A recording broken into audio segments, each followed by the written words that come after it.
Un court miracle, chapitre 2. La séparation et l'expiation. Session 1. Les origines de la séparation. S'étendre est un aspect fondamental de Dieu qu'il a donné à son Fils.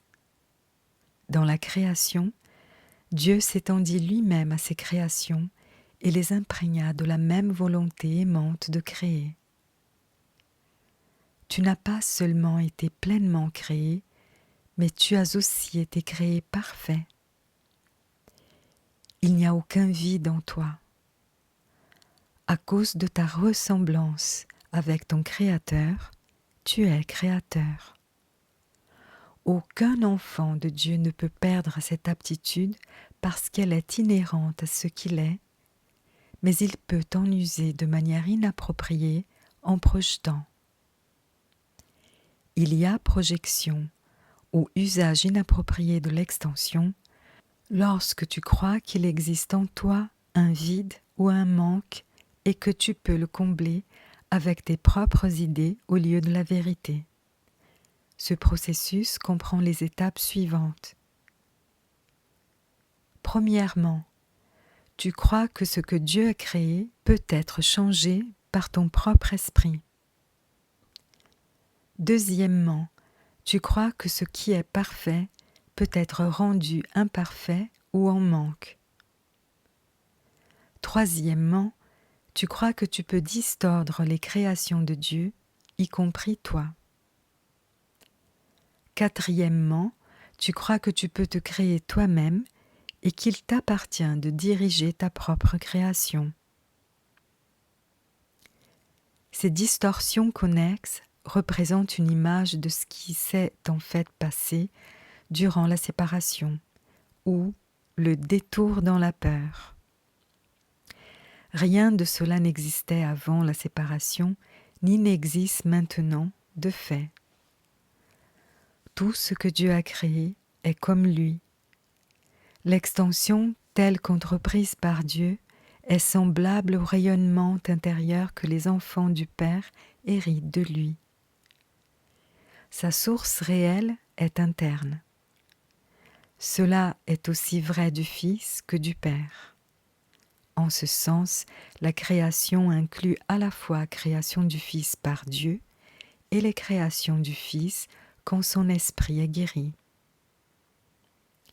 Cela requiert que Dieu dote son Fils d'une libre volonté, parce que toute création aimante est donnée librement en une seule ligne continue dont tous les aspects sont du même ordre. Le jardin d'Éden, où la condition d'avant la séparation était un état d'esprit dans lequel il n'y avait aucun besoin. Quand Adam prêta l'oreille au « mensonge du serpent », entre guillemets, tout ce qu'il entendit était faux. Tu n'es pas obligé de continuer à croire ce qui n'est pas vrai, à moins que tu ne choisisses de le faire. Tout cela peut littéralement disparaître en un clin d'œil parce qu'il s'agit simplement d'une malperception. Ce qui se voit en rêve semble très réel.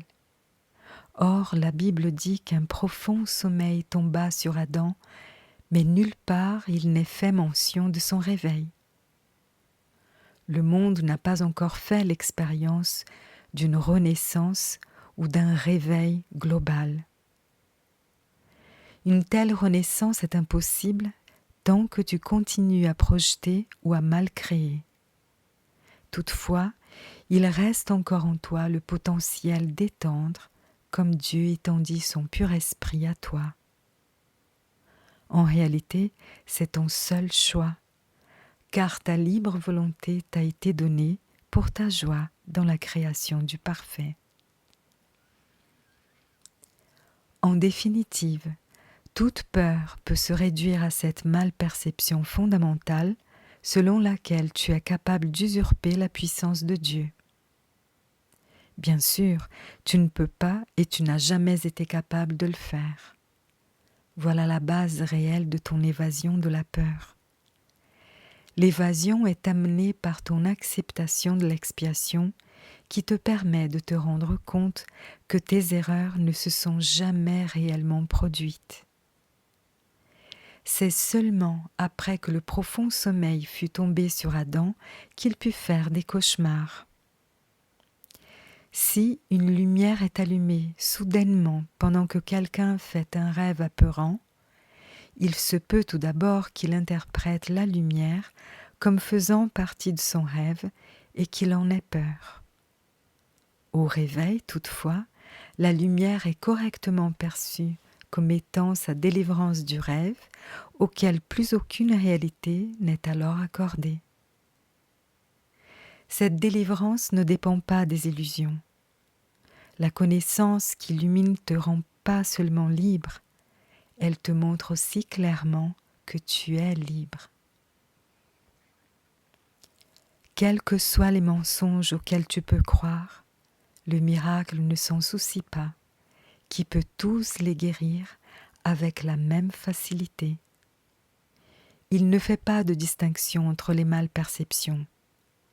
Son seul souci est de distinguer entre la vérité d'une part et l'erreur d'autre part. Certains miracles peuvent sembler être plus immenses que d'autres. Mais souviens-toi du premier principe de secours. Il n'y a pas d'ordre de difficulté dans les miracles. En réalité, tu es parfaitement inaffecté par toutes les expressions du manque d'amour.